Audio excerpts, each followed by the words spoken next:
Si le premier club de football est né en Angleterre en 1863, Cocorico, la FIFA, elle, est créée à Paris en 1904. Elle regroupait alors 7 pays. Aujourd'hui, l'association en compte 209, son siège est maintenant à Zurich, en Suisse.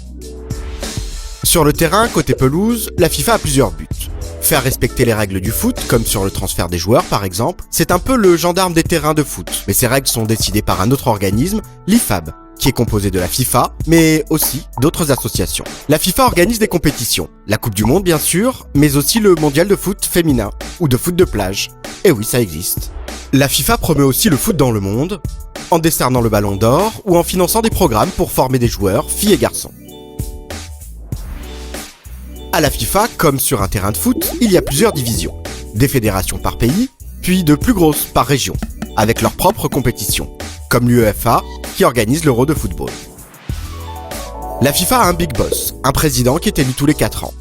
Le dernier en date, c'est Sepp Blatter.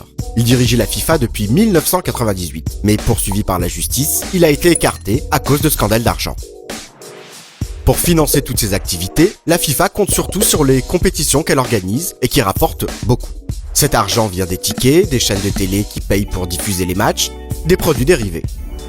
Bon, en parlant argent, c'est justement là que ça se complique un peu. En coulisses, côté vestiaire, il y a plusieurs scandales qui touchent la FIFA. La justice enquête sur des soupçons de corruption. Ça, c'est quand des gens donnent de l'argent ou des avantages illégalement en échange d'un service. L'un de ces scandales concerne les futures Coupes du Monde qui doivent se tenir en Russie et au Qatar. Car c'est la FIFA qui décide quel pays organise les mondiaux. Des choix qui sont parfois très critiqués. Il faut dire qu'accueillir une Coupe du Monde, c'est une aubaine pour un pays. Des touristes par centaines de milliers, des nouvelles constructions et des emplois pour les gens du coin.